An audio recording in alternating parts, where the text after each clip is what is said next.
Gotcha. All right. Good morning, Mr. Daly. What would you like? So, Judge, two things. I talked to Madam Prosecutor on this case, Judge, and I'm approaching on two things. One, bond reinstatement, and PC on this case, Judge. She and I have already discussed it on this case, and we just both want you to hear the PC, if we can, Judge. And then on the bond reinstatement as well, Judge. So officers initiated a traffic stop in Harris County, Texas for a vehicle having a fictitious plate bearing the word traveler on it. During the stop, the defendant refused to provide... Traveler? Okay. During the stop, the defendant refused to provide ID or insurance information, stating, "I do not consent to this." Officer attempted to remove the defendant from the vehicle, and defendant... Classic sovereign citizen behavior right here. Refusing to provide ID and claiming I don't consent. It's a common tactic that never ends well. Once an officer initiates a lawful stop, refusal just escalates everything. Viewers, what do you think? Should police show more patience in cases like this?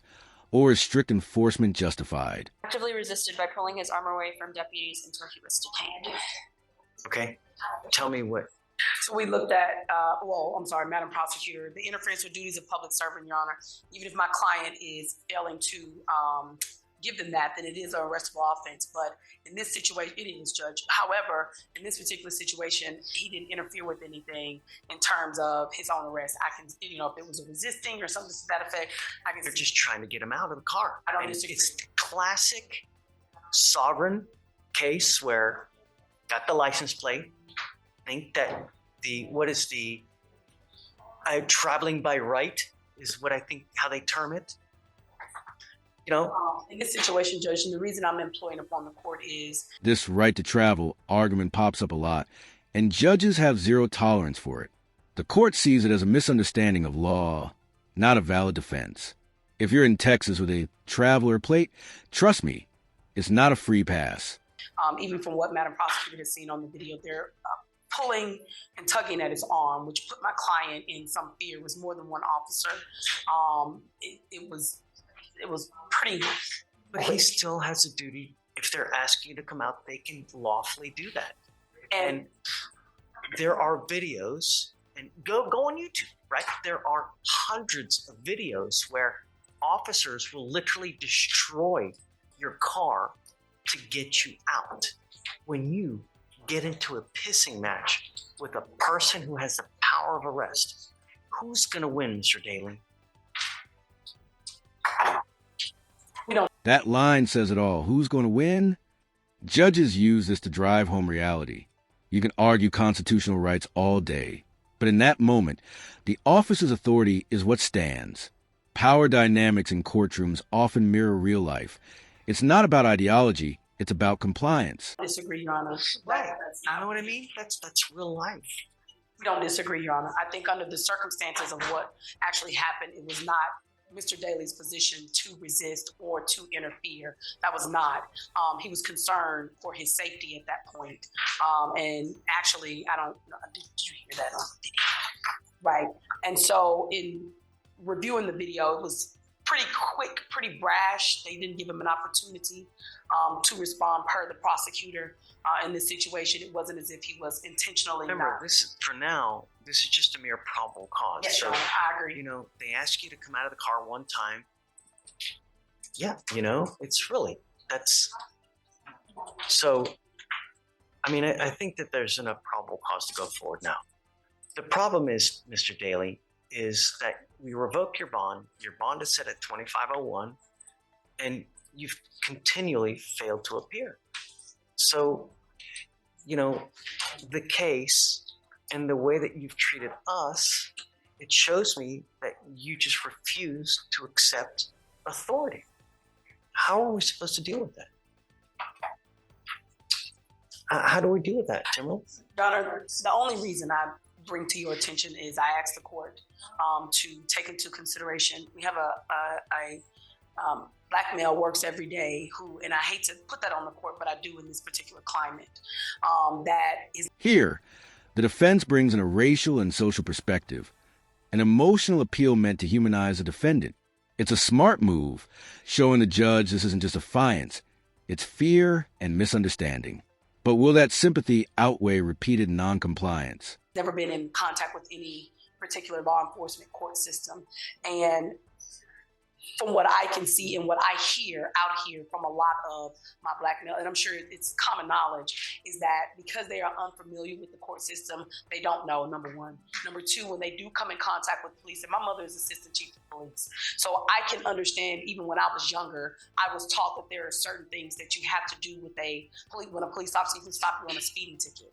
What we don't know is whenever these officers come up, when you're somebody who don't have the privilege of having a police officer as a parent or who isn't familiar and is being raised in this particular climate and seeing what they see on TV and seeing what they hear and everything that has occurred, you don't know what the proper steps are. I was trained from when I was grown up, what you do.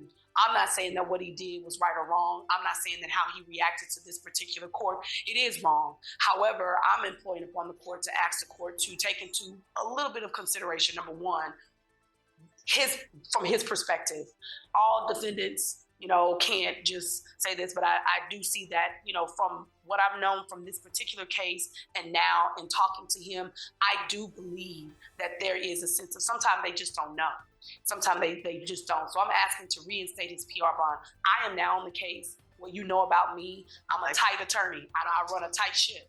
So, and by which of way, I believe I can reach him and getting him to court and resolving this matter, which is what I talked to the prosecutor about when you were on break. It's like, let's just resolve this. Let's take care of this.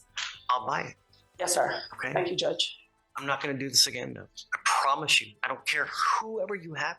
If you flake on us again, that's 3 times. It's out. I'm not going to do it again. Do you understand, Mr. Daly? I mean, when you come to court, good things happen. When you don't show up and you continually do it, you can't expect good things to happen. Now, this is a judge's version of tough love, accountability, and action. Judges often blend discipline with opportunity. Show up and you get grace. Skip court and it's over.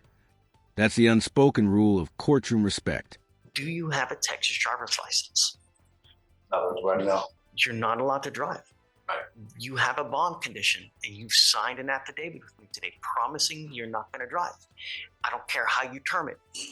Driving, traveling, however you're going to word it, whatever you do not get into the driver's seat of an automobile, a motorcycle, anything with a combustible engine where you can get on the road unless you have approval from us. Do you understand? I don't care that you have to work. I don't care if you have to go to church. I don't care if you're going to a funeral. I don't care if you're going to wherever it may be. Do not drive. Do you understand? Heed this warning. You're not going to get another one. Okay, Timberland, I'll reinstate the bond. Thank you, Your Honor. And I'll talk to her. We were going to try to talk to Chief, but it's pretty busy today. I think the case is only 3 months old, Yes, so sir. you've got time. You can do whatever you want. Yes, sir. Thank you, Judge. Because you have a lawyer, I will waive your appearance. You don't have to waste your time coming to court now, but you must stay in touch with her, and she'll tell you when you got to come back to court. If she comes back and tells me she can't get a hold of you because you're playing games or you've gone AWOL or whatnot, or you get arrested for something else, all bets off. We good? I'm not asking for much, man. Really. And for future reference, when you get into a pissing match with someone with the power of arrest, you are nearly always going to lose. It's just the way it works. And as a young black man in today's society, you got to be extra special careful because things can go really wrong really quick. And there's evidence of that over and over and over. Okay? All right. Good luck, guys. Thank you, Your Honor. Thank you, Judge. That closing hits hard. The judge reminds him, as a young black man, every encounter carries weight. It's part warning, part mentorship, and a rare moment of empathy in a courtroom that's usually all business.